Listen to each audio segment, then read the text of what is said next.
Did you know Rome once had a navy powerful enough to rule the Mediterranean, but started with no ships at all? Or that their roads were so advanced, many still exist today? From gladiators and gods to emperors and engineering, this is ancient Rome like you've never seen it before. Here are 100 incredible facts about the Roman Empire that shaped the world as we know it. Let's dive into the empire that rose from a single hill, to rule the known world. 1. Rome was originally a monarchy, then a republic, and finally an empire. Rome's government evolved dramatically over time. It began as a monarchy in 753 BCE, ruled by kings. After the last king, Tarquin the Proud, was overthrown in 509 BCE, the Roman Republic was established. Power shifted to elected officials and a senate. In 27 BCE, after civil war and political instability, Augustus, Octavian, became the first emperor, marking the start of the Roman Empire. 2. The Roman Republic began in 509 BCE after overthrowing the last king. Lucius Junius Brutus led a revolt against King Tarquin the Proud after the king's son raped a noblewoman, Lucretia. Her suicide shocked the city, sparking rebellion. Brutus and others vowed to never allow a king to rule again, forming a republic that would last nearly 500 years. 3. The Senate was the most powerful body in the Republic. Composed mainly of patricians, wealthy aristocrats. The Senate controlled finances, foreign policy, and advised magistrates. Though not directly elected by citizens, it wielded great influence, especially over military campaigns and treaties. 4. Rome had 2 consuls elected yearly to share power. To prevent one man from gaining too much control, like a king, the Republic elected 2 consuls annually. They could veto each other and commanded the army together. In times of crisis, the Senate could appoint a temporary dictator for 6 months. 5. Julius Caesar was declared dictator for life in 44 BCE. After winning civil war against Pompey, Caesar returned to Rome as a hero. He was granted the title, Dictator Perpetuo, dictator for life, breaking republican traditions. His increasing power and reforms angered senators, leading to his assassination. 6. Caesar's assassination on the Ides of March, March 15, 44 BCE, led to civil war. Over 60 senators, including his friend Brutus, stabbed Caesar in the Senate. They hoped to save the Republic, but instead, civil war erupted. Caesar's grandnephew Octavian and ally Mark Antony defeated the assassins, ending hopes of restoring the Republic. 7. The first emperor of Rome was Augustus, formerly Octavian. After defeating Mark Antony and Cleopatra in 31 BCE, Octavian consolidated power. In 27 BCE, he was given the title Augustus by the Senate. Though he preserved the appearance of republican rule, he held absolute power. His reign began the Roman Empire. 8. The 12 Tables were the first codified Roman laws. Written around 450 BCE, the 12 Tables were displayed publicly so all citizens knew the laws. They covered civil rights, property, and legal procedures. Though harsh by today's standards, they were a landmark in making Roman law accessible to the public. 9. Plebeians were commoners, patricians were aristocrats. Roman society was divided by class. Patricians claimed noble ancestry and held political power early on. Plebeians, the majority, were farmers, laborers, and soldiers. Over time, plebeians gained rights through social struggle, including the right to hold office. 10. Tribunes represented plebeians and could veto Senate decisions. To protect plebeians from abuse, they elected tribunes who could intervene in legal matters and veto decisions harmful to the common people. Tribunes were sacrosanct. Harming one was a capital offense. This role was a key check on patrician power. 11. Rome's army was known as the legions.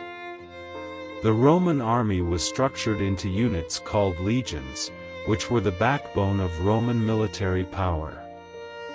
Each legion could include 4,000 to 6,000 soldiers, though the number varied over time. Legions were highly organized and disciplined, allowing Rome to conquer and control a vast empire. 12.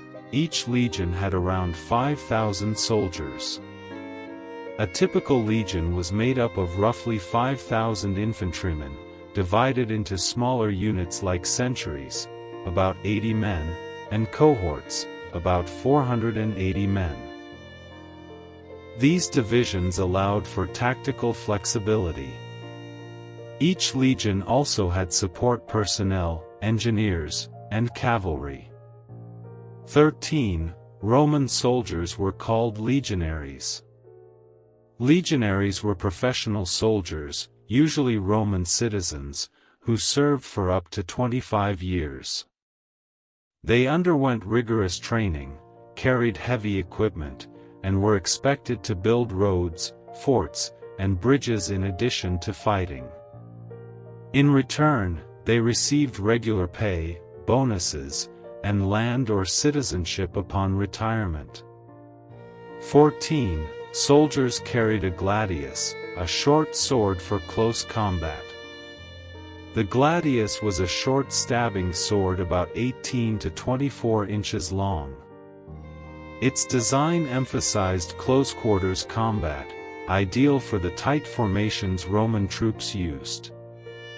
Combined with a large rectangular shield, scutum, it made the legionary deadly in hand-to-hand fighting. 15.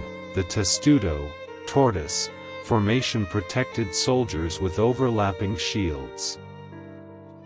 In this famous formation, soldiers aligned their shields overhead and on all sides, forming a shell that protected against arrows and projectiles. The testudo was especially useful during sieges or when advancing toward fortified positions under heavy fire. 16. Centurions commanded groups of 100 soldiers. A centurion was a seasoned officer responsible for discipline, training, and leading about 80 to 100 men, despite the name suggesting 100. Centurions were the backbone of command in a legion and were respected for their experience and toughness. They wore distinctive helmets with side crests and carried vines rods to enforce discipline. 17. Roman discipline was so strict, desertion could be punished by death. The Roman army enforced harsh punishments to maintain order. Desertion, cowardice, and insubordination were severely punished. One infamous punishment was decimation, where every 10th man in a unit was executed to punish the whole group for failure or mutiny. 18. The Roman navy grew significantly during the Punic Wars. Rome was initially a land-based power with little naval strength. However, during the Punic Wars against Carthage, 264 to 146 BCE, Rome rapidly developed a powerful navy. They innovated naval warfare by adding boarding devices like the corvus, a boarding bridge, allowing soldiers to fight as if on land. 19. War elephants were used by enemies like Carthage, but later by Rome. The Carthaginian general Hannibal famously used elephants to cross the Alps during his invasion of Italy. Afterward, Romans began using elephants themselves in battles and parades, although they were never central to their military like they were for Eastern armies. 20. Veterans were often given land grants after retirement. To reward long-serving soldiers and encourage loyalty, Rome granted land parcels to veterans. These colonies often became Roman settlements in newly conquered areas, helping to spread Roman culture and secure the empire's frontiers. This practice also helped manage veteran reintegration and prevent unrest. 21. Romans pioneered the use of concrete. Roman concrete, opus caementitium, was a revolutionary material made from lime, volcanic ash, pozzolana, and water. It was incredibly durable, even underwater. This innovation allowed for massive construction projects like domes, vaults, and harbors. Many Roman buildings survive today due to the strength of this concrete. 22. The Colosseum could hold around 50,000 spectators. The Colosseum, or Flavian Amphitheater, opened in 80 CE in Rome and was used for gladiator games, mock sea battles, and public spectacles. With a complex system of elevators and trapdoors, it was an architectural marvel. The amphitheater had numbered entrances, tiered seating, and even a retractable awning, velarium, to shade the audience. 23. Rome had over 1,000 public baths at its peak. Bathhouses, thermae, were central to Roman social life.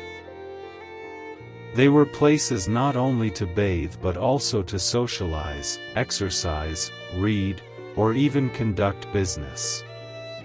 Baths were heated using hypocaust systems, which circulated hot air under the floors and through walls. The baths of Caracalla and baths of Diocletian were among the largest. 24. Aqueducts carried fresh water into cities from miles away. Rome built 11 major aqueducts, some over 50 miles long, to supply water to fountains, baths, and homes. The aqueducts used gravity to move water and often traveled underground. Elevated stone arches were built where the terrain dipped. The Aqua Appia, 312 BCE, was the first, and the Pont du Gard in France is a famous surviving example. 25. Roads were so well built, many still exist today. Roman roads were engineered for efficiency and durability. Built in layers, stones, gravel, and sand, on a solid foundation, they allowed fast movement of armies, goods, and messages. With over 400,000 kilometers of roads across the empire, the system was unmatched until modern times. Many modern roads still follow Roman routes. 26. All roads lead to Rome was practically true. Rome had over 400,000 kilometers of roads. This expression reflects the central hub nature of Rome's road system. Roads radiated from the Miliarium Aureum, golden milestone, in the Roman Forum.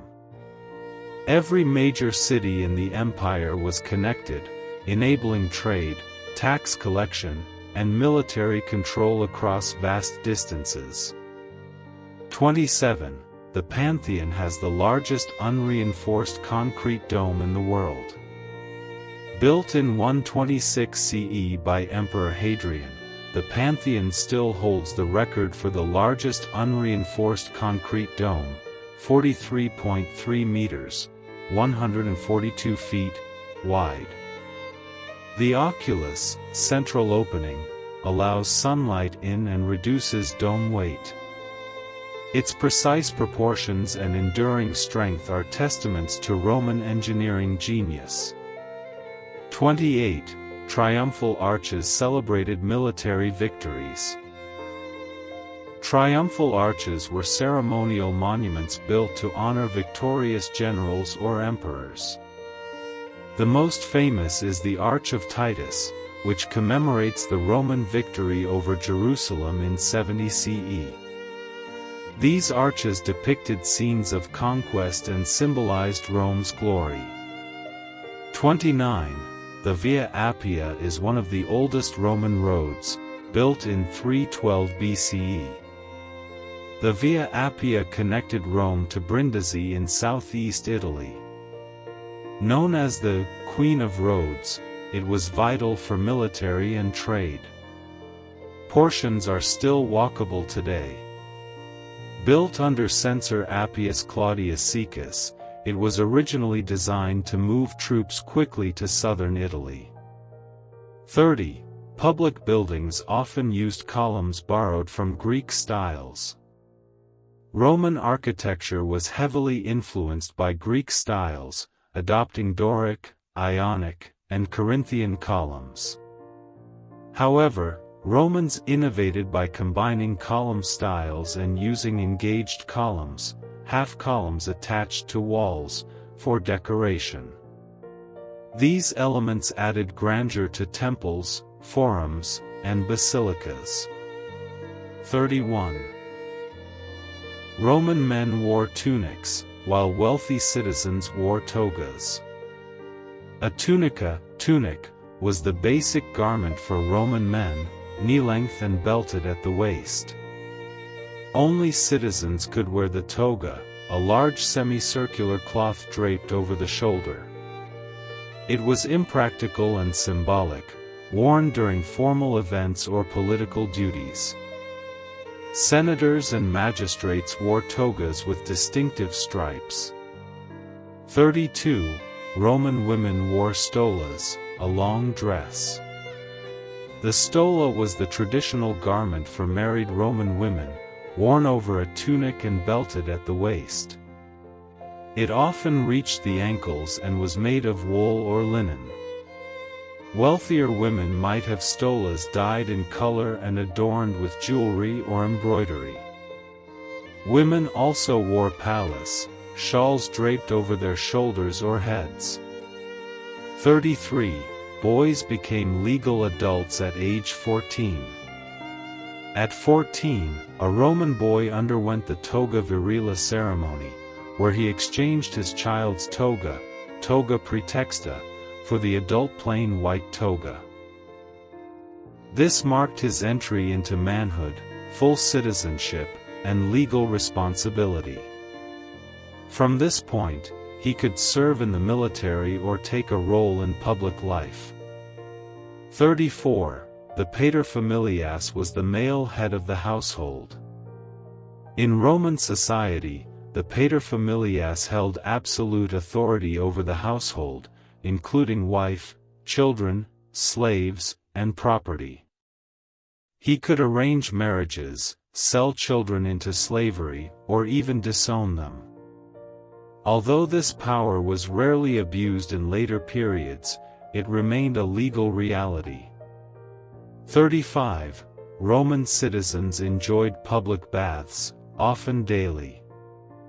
Bathhouses, thermae, were not just for hygiene, they were a central social institution.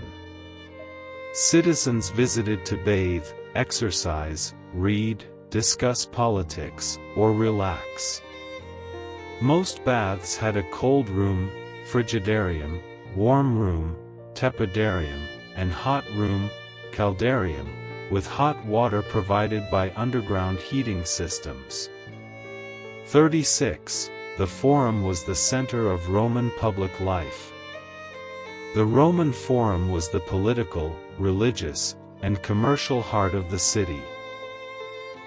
It contained temples, law courts, markets, and meeting spaces.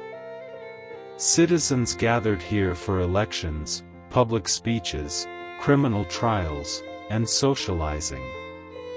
Emperors later added their own forums nearby as Rome expanded. 37. Romans used a sponge on a stick instead of toilet paper. In communal public toilets, latrini, Romans used a sponge on a stick, called a tersorium, for cleaning. The sponge was kept in a water trough and reused by multiple people. Toilets often lacked privacy, with stone benches featuring side-by-side holes and open drainage. 38. Wealthy Romans had slaves for nearly all tasks. Slaves in wealthy homes worked as cooks, tutors, scribes, hairdressers, nurses, and doormen. Some were highly educated Greeks. They could also manage farms or businesses. Unlike in modern slavery, Roman slaves could eventually be freed, manumitted, and become Roman citizens. 39. Slavery was not race-based and slaves could buy freedom. Roman slaves came from all over the empire. Gauls, Greeks, Africans, and Middle Easterners. Many were prisoners of war or born into slavery. Some saved money, peculium, and bought their freedom. Freed slaves, liberti, could work, marry, and even become wealthy, though they had limited political rights. 40. The plebs could rise to higher status through the military or trade. While plebeians were born without aristocratic privilege, many advanced socially by joining the army, succeeding in business, or gaining patronage from powerful families. Over time, some plebeians entered the Senate, and a few even became consuls, the highest elected office. 41. Boys were taught reading, writing, and rhetoric. Education was primarily for boys from wealthy families. They began with basic literacy, reading and writing Latin, then studied grammar and Greek literature. Advanced students learned rhetoric, the art of persuasion, essential for public life and political careers. Rhetoric schools produced orators like Cicero. 42. Girls were mostly educated at home. Most Roman girls didn't attend formal school. Instead, they were taught domestic skills, spinning, weaving, managing a household, by their mothers. Wealthy families might also provide girls with private tutors for basic literacy or even poetry, philosophy, and Greek, but this was rare. 43. The Romans spoke Latin. Latin was the native language of the Romans and the basis for modern Romance languages, Italian, French, Spanish, Portuguese, Romanian. Over time, Latin developed into two forms: Classical Latin, used in writing and literature, and Vulgar Latin, everyday speech, which varied by region. 44. Many elite Romans were bilingual in Greek. Educated Romans considered Greek culture superior in literature, philosophy, and art. Wealthy children often learned Greek as a second language, especially if they wanted to read Homer, Plato, or Aristotle. Greek tutors, often slaves, were highly sought after. 45. Wax tablets and styluses were common writing tools. Students and officials used wooden tablets coated with wax as reusable notebooks. Writing was done using a stylus, a pointed metal or bone tool. The back of the stylus was flat for erasing. These tablets were especially common in school and everyday note-taking. 46. Public speeches were a key part of education and politics. Oratory was highly valued in Roman society. Students trained by reciting speeches and debating. Success in law and politics required public speaking skills. Cicero, Rome's greatest orator, became famous for using rhetoric to sway courts and the Senate.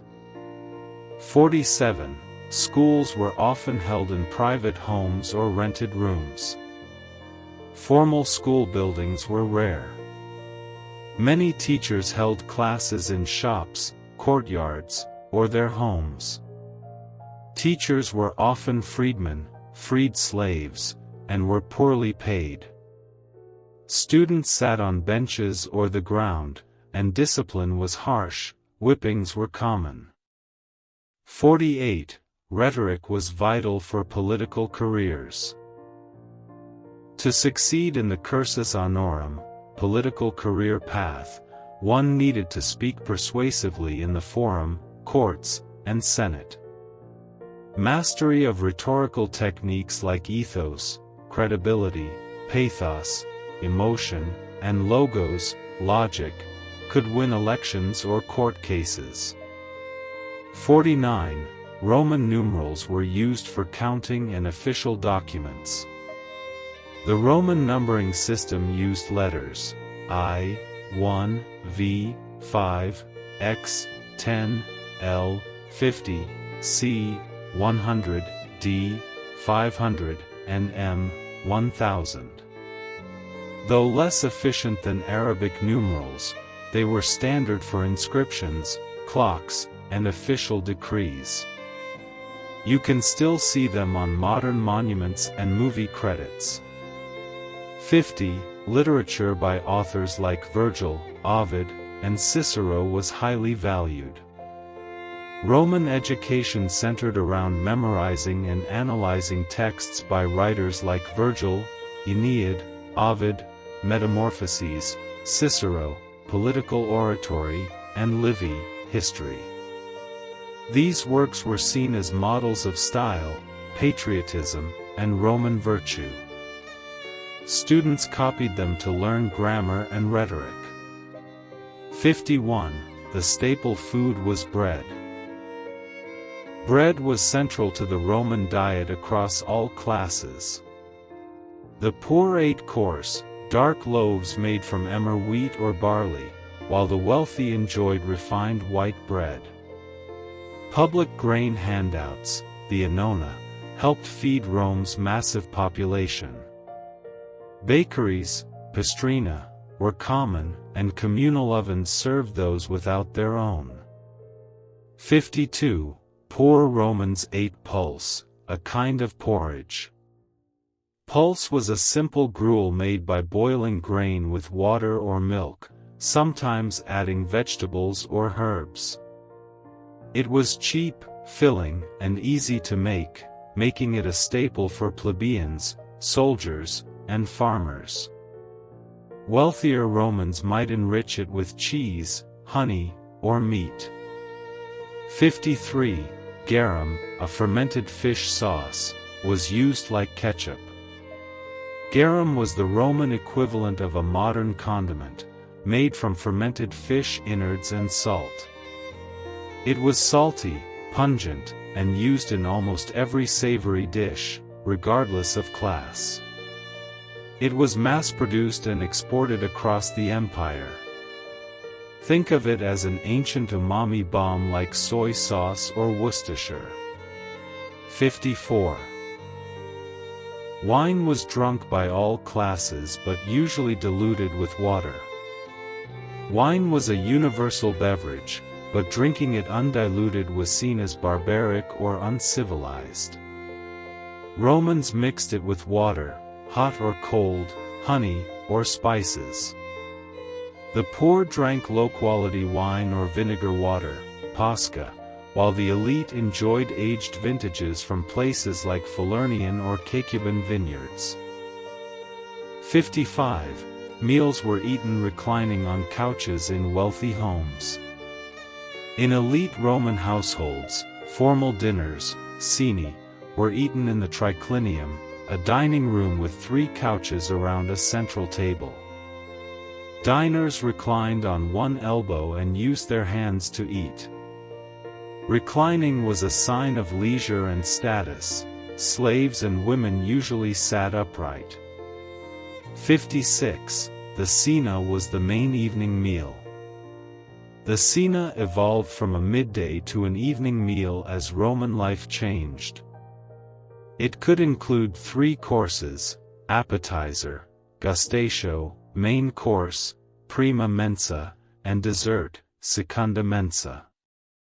While the poor had basic fare, elite dinners featured multiple exotic dishes, fine wine, and entertainment. 57. Romans ate with their hands or spoons, no forks. The fork didn't exist yet in Roman dining.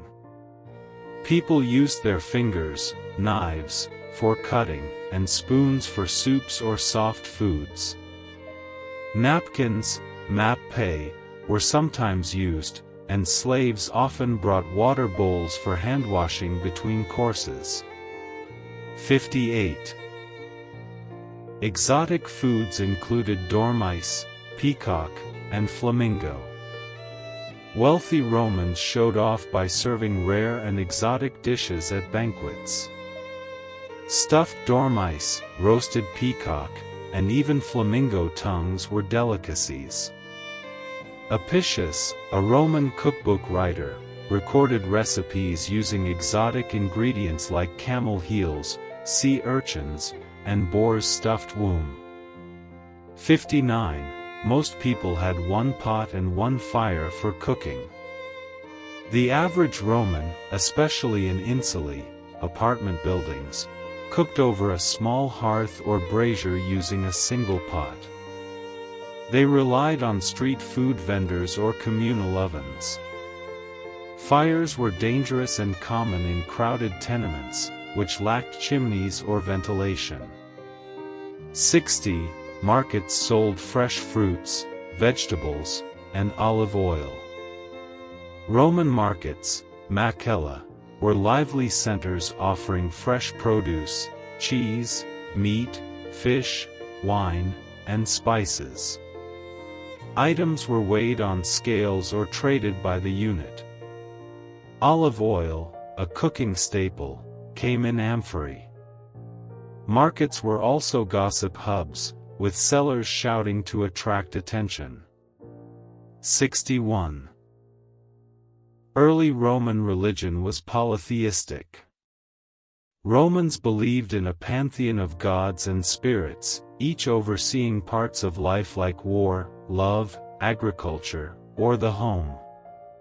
They were deeply religious, performing rituals daily to earn the gods' favor. Religion was tied to the state. Proper worship ensured Rome's success in war and politics. 62. Roman gods were often renamed versions of Greek gods. When Rome absorbed Greek culture, they adopted many of their gods, changing the names but keeping attributes. For example, Zeus became Jupiter. Ares became Mars. Aphrodite became Venus. Hermes became Mercury. This blending created a unique Roman interpretation of mythology. 63. Jupiter was king of the gods, like Zeus. Jupiter Optimus Maximus ruled the heavens. He was god of thunder, lightning, and law, and his temple on Capitoline Hill was one of Rome's most important religious sites. Military commanders and politicians prayed to him for victory and protection. 64. Mars, god of war, was especially honored. Unlike the Greeks, the Romans saw Mars as noble and virtuous, not just bloodthirsty.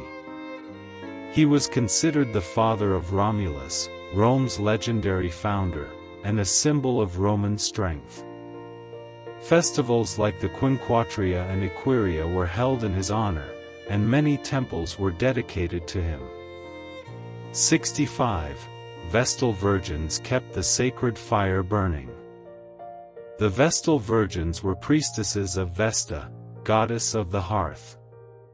Chosen as young girls, they served for 30 years, living in a special house beside the forum. They took a vow of chastity and tended to the sacred fire, symbolizing Rome's eternal life. Breaking the vow meant being buried alive. 66. Rome was full of temples and shrines. Every Roman city had temples for major gods, plus shrines, ediculi, on street corners, homes, and businesses. Worship happened everywhere, in houses, fields, marketplaces, and military camps. Even emperors built personal temples to reinforce their divinity. 67. Romans believed in household spirits called Lares and Penates. Each family honored Lares, protectors of the home and ancestors, and Penates, guardians of the pantry and food. Daily rituals involved offering food and incense at small household altars. Romans saw them as deeply personal gods who protected health, prosperity, and family well-being. 68. Augurs interpreted omens and bird signs. Augurs were religious officials who interpreted the will of the gods by observing signs, especially the flight of birds, auspices. Major decisions, like starting wars or founding cities, required augury. If the signs were unfavorable, actions were delayed or cancelled. Augurs held powerful roles in both religion and politics. 69. The emperor could be deified after death. Starting with Julius Caesar, emperors were sometimes deified by the Senate after death. They became official gods with temples, holidays, and cults. Worship of the divine emperor reinforced loyalty to the state. Living emperors were also honored in the imperial cult, especially in the eastern provinces. 70. Christianity was first persecuted, then became the state religion in 380 CE. Early Christians were seen as a threat for refusing to worship Roman gods or the emperor. Persecutions peaked under emperors like Nero and Diocletian. But in 313 CE, Constantine legalized Christianity with the Edict of Milan, and by 380 CE, Emperor Theodosius I made it the official religion, outlawing traditional pagan practices. 71. Gladiator games were held in amphitheaters. Gladiators were fighters, often slaves, prisoners of war, or volunteers, trained to battle in public shows. Fights ranged from duels to full-scale mock battles, even involving wild animals. These events took place in amphitheaters, oval arenas like the Colosseum. While bloody, they were incredibly popular with Roman crowds. 72. The Colosseum was completed in 80 CE. Built under Emperor Vespasian and completed by his son Titus, the Colosseum, Flavian Amphitheater, could host over 50,000 spectators. It featured advanced engineering, elevators, trapdoors, and a canvas awning, velarium, to shade the audience. Events included beast hunts, executions, and gladiator fights, sometimes staged for days at a time. 73. Chariot races took place at the Circus Maximus. The Circus Maximus was a massive racing stadium that could hold over 150,000 spectators. Charioteers raced in teams, red, white, blue, green, whipping horses around a central barrier, spina. Crashes, naufragia, thrilled crowds. Star racers were like modern celebrities, some earned fortunes. 74. Theater performances included comedies, tragedies, and pantomimes. Romans loved theater, especially comedies by Plautus and Terence, which were full of slapstick, mistaken identities, and satire. Tragedies imitated Greek models, while pantomime was a mix of dance and storytelling set to music. Performers were often slaves or freedmen and wore masks to represent different characters. 75. Roman mosaics decorated floors and walls. Mosaics were intricate artworks made from tiny colored stones or tiles, tesserae, laid into floors and walls of homes, baths, and temples. Common themes included gods, hunting scenes, portraits, and geometric designs. They served as both decoration and displays of wealth. 76. Frescoes were common in Roman homes. Frescoes were wall paintings done on wet plaster, allowing the pigments to bond with the surface. Found especially in cities like Pompeii and Herculaneum, they showed mythological scenes, landscapes, still life, and even architectural illusions to make rooms feel larger and more elegant. 77.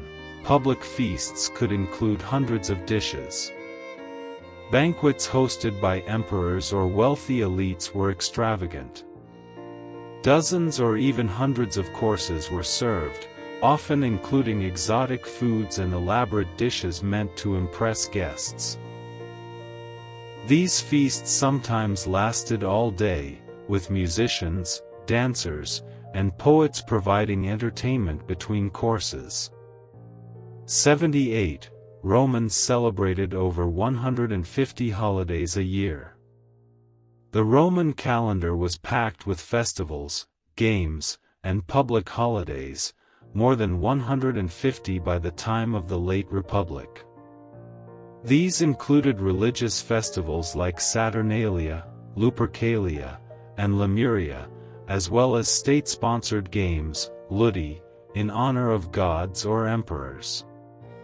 79. The ludi were public games sponsored by officials.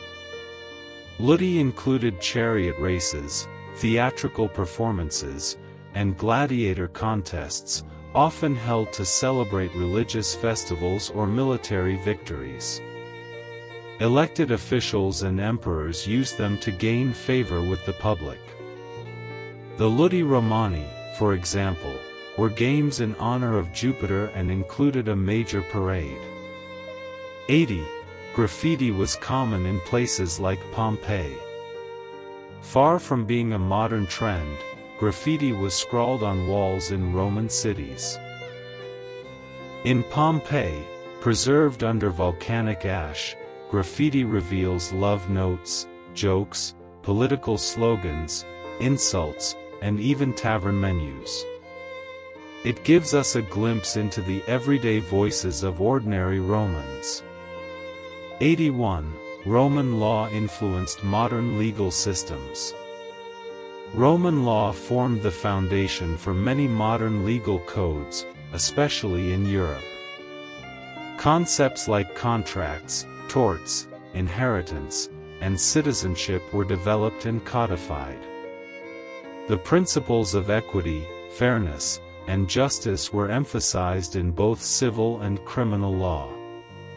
Napoleon's Code, German civil law, and modern legal systems all trace their roots to Roman jurisprudence. 82. Citizens had the right to trial and appeal. Roman citizens were protected under the ius civil law. They could not be punished without a trial, and had the right to appeal decisions to higher authorities. Paul's trial in the Bible famously shows him exercising his right as a Roman citizen to appeal to the emperor. 83. Only citizens could wear a toga. The toga wasn't just clothing, it was a symbol of Roman citizenship. Wearing it was both a legal right and a display of status. Special versions included toga praetexta, with a purple stripe, for magistrates and boys of noble birth. Toga candida, bright white, for political candidates. Toga pulla, dark, for mourning. 84. Non-Romans could gain citizenship through military service or decree. Many provincial residents were not citizens but could earn citizenship. One major path was serving 25 years in the Roman army, after which a soldier and his family gained full citizenship. Emperors also granted mass citizenship. For example, Caracalla's edict of 212 CE gave it to nearly all free inhabitants of the empire. 85. Roman law was compiled in the Corpus Juris Civilis centuries later. Centuries after the fall of the Western Empire, Emperor Justinian I of the Eastern, Byzantine, Empire compiled Roman legal knowledge into the Corpus Juris Civilis, body of civil law. This work preserved Roman law and became the basis for legal education in medieval Europe. 86. Contracts and wills were legally binding documents. Romans took contracts very seriously. A verbal agreement, witnessed by others, could become legally binding. Wills had to be properly written or dictated, with witnesses, and followed strict rules. These laws helped structure Roman commerce, inheritance, and property rights. 87. Women had limited rights but could own property. While women couldn't vote or hold office, they could own, inherit, and manage property, especially if free of male guardianship, known as sui juris. Widows and wealthy matrons had significant economic power. Some women even ran businesses and lent money. 88. Slaves had no legal status but could be freed. Legally, slaves were considered property, not people. However, Rome had a well-established system for manumission, freedom. A freed slave became a libertus and gained some rights, including marriage and property ownership. Their children were full citizens. Freedmen often maintained a loyalty to their former masters. 89. Habeas corpus, present the body, had early roots in Roman law. Romans recognized the importance of protecting individual liberty. While the exact term habeas corpus is medieval, Roman citizens could demand to be brought before a magistrate to ensure they weren't imprisoned unlawfully, a vital safeguard against abuse of power. 90. The concept of innocent until proven guilty originated in Rome. Roman courts followed the principle that the accuser bore the burden of proof, and the accused was presumed innocent until guilt was demonstrated. This foundational legal doctrine is still used today in most democratic systems and is a cornerstone of criminal justice. 91. Rome was, legend says, founded by Romulus in 753 BCE. According to Roman mythology, Romulus and Remus, twin sons of the war god Mars, were raised by a she-wolf after being abandoned.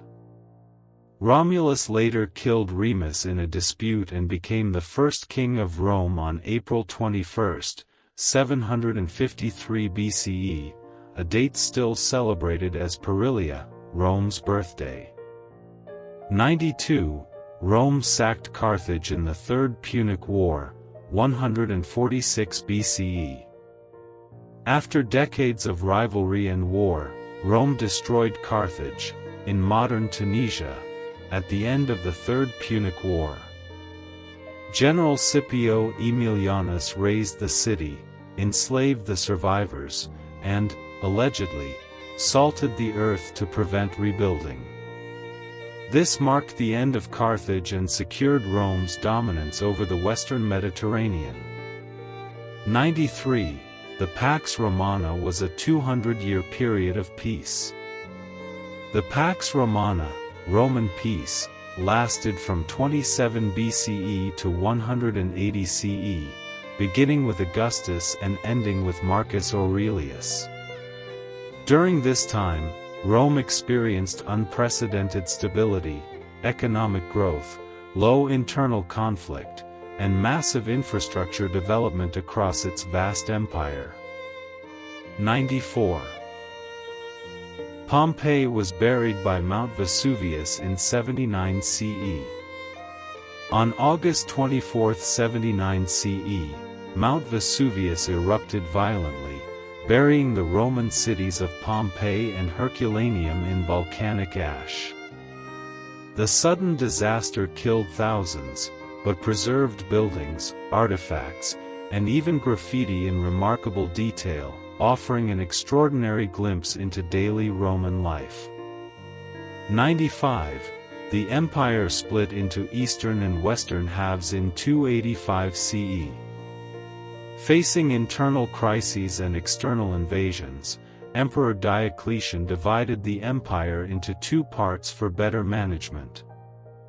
The Western Roman Empire was based in Rome and later Ravenna, while the Eastern Roman Empire, later called the Byzantine Empire, was based in Constantinople. 96. The Western Roman Empire fell in 476 CE. Rome's western half crumbled due to economic decline, corruption, civil war, and invasions by Germanic tribes. In 476 CE, the last Western emperor, Romulus Augustulus, was deposed by the Gothic chieftain Odoacer, marking the symbolic fall of ancient Rome in the west. 97. The Eastern Roman Empire, or Byzantine Empire, lasted until 1453. While the West collapsed, the Eastern Empire continued for nearly 1,000 more years. Centered in Constantinople, it preserved Roman law, culture, and administration. It fell in 1453 when the city was conquered by the Ottoman Turks, marking the end of the last remnant of the Roman Empire. 98. The Edict of Milan, 313 CE, legalized Christianity. Issued by Emperor Constantine and co-emperor Licinius, this edict granted religious freedom across the empire and ended state-sponsored persecution of Christians. It paved the way for Christianity to spread rapidly and become the dominant faith in Rome. 99. Rome was invaded by the Visigoths in 410 CE. In a shocking event, Rome was sacked for the first time in 800 years by Alaric and the Visigoths. The city was looted for 3 days, sending shockwaves across the empire and symbolizing Rome's growing weakness. Though the empire lingered, it would never fully recover. 100. Ancient Rome inspired the Renaissance, legal systems, languages, and modern infrastructure. Even after its fall, Rome's legacy shaped the Western world. Its law, architecture, military organization, engineering, language, Latin, and even its republican ideals were revived during the Renaissance and continue to influence everything from government to road systems today.